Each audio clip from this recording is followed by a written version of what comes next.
కాంగ్రెస్ చరణ్ కౌశిక్ యాదవ్ గారు ఏమిటి కోమటిరెడ్డి గారితో అట్లాంటి ఆరోపణలు చేయించడం కరెక్టేనా? రేవంత్ రెడ్డి గారి వ్యాఖ్యలు వాటి మీద తర్వాత వెళ్దాం, ముందుగా సంక్షిప్తంగా దీని మీద మాట్లాడండి.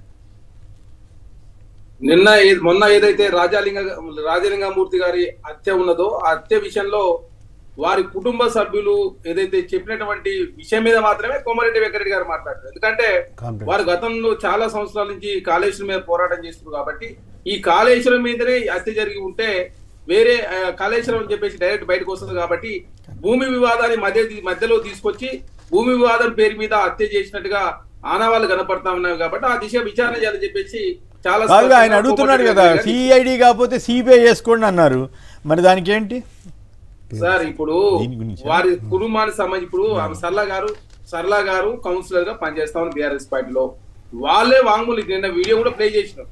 ఎందుకంటే ఈ దీనిలో హస్తం ఉన్నది గండ్ర వెంకటరమణారెడ్డి గారు, అదే విధంగా వైస్ చైర్మన్ హరిబాబు గారు అని చెప్పేసి వారే చెప్పారు. తర్వాత దీని విషయంలో సిబిసిఐడి ఎంక్వైరీ చేయాలా, భవిష్యత్తు ఇట్లాంటి సంఘటన జరగదు. ఎందుకంటే ఆనాడు టీఆర్ఎస్ ప్రభుత్వం అధికారంలో ఉన్నప్పుడు 2014-23 మధ్య ఆనాడు వామన్ రావు గారు కావచ్చు, నాగమణి మంత్రులు ఏ విధంగా దారుణంగా అందరూ తెలుసు కాబట్టి అట్లాంటి సంఘటనలు తెలంగాణ రాష్ట్రంలో పునరావృతం కావద్దని చెప్పేసి కోమటిరెడ్డి వెంకటరెడ్డి గారు నేను చాలా స్పష్టంగా మాట్లాడి తెలంగాణలో హత్య రాజకీయాలకు తావులేదు, ప్రజాప్రభుత్వం ఇట్లాంటి దాన్ని మేము మన అనే భేదం లేదు, ఎవరినో కూడా తెలుసాలని చెప్పేసి చాలా స్పష్టంగా మాట్లాడిన సందర్భం కాబట్టి దాన్ని రాజకీయం చేసేదే ఉంది. రాజకీయం చేస్తేనే కాంగ్రెస్ ప్రభుత్వం అంటే కాళేశ్వరం ప్రాజెక్ట్ కి దీనికి లింక్ పెట్టారు కదా, దాని మీద కంప్లైంట్ చేశారు కాబట్టి హత్య చేస్తారు అని ఓ పక్కన విచారణ జరుగుతుండగా ఈయన కంప్లైంట్ కి పెద్ద వాల్యూ ఏముంటుంది అప్పుడు పనిగట్టుకుని? సార్ ఇప్పుడు కాళేశ్వరం విచారణ జరుగుతా ఉన్నప్పుడే అడ్వకేట్ సంజయ్ రెడ్డి గారు హార్ట్ అటాక్ తో చనిపోయింది అని చెప్పేసి ఆ విచారణ డ్రాఫ్టింగ్ దశలో విచారణలో చనిపోయిందని చెప్పారు.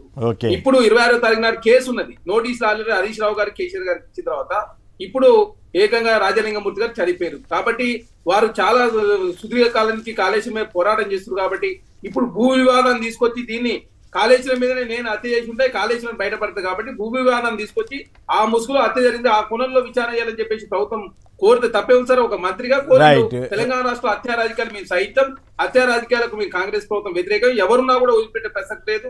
దీనిలో బీఆర్ఎస్ పార్టీ ఉన్నా ఇంకా ఎవరున్నా కూడా వదిలిపెట్టదు, ఖచ్చితంగా పోలీసు వాళ్ళు పారదర్శక విచారణ చేయాలని చెప్పేసి నిన్న కోమటిరెడ్డి వెంకటరెడ్డి గారు గాంధీ భవన్ లో ప్రెస్ మీట్ సమావేశం ఏర్పాటు చేసి ఆ సమావేశం నేను కూడా ఉన్నా కాబట్టి ఖచ్చితంగా ఏం మంత్రిగా కావచ్చు ఎవరైనా కూడా సాధారణ ప్రజలు కూడా తెలంగాణ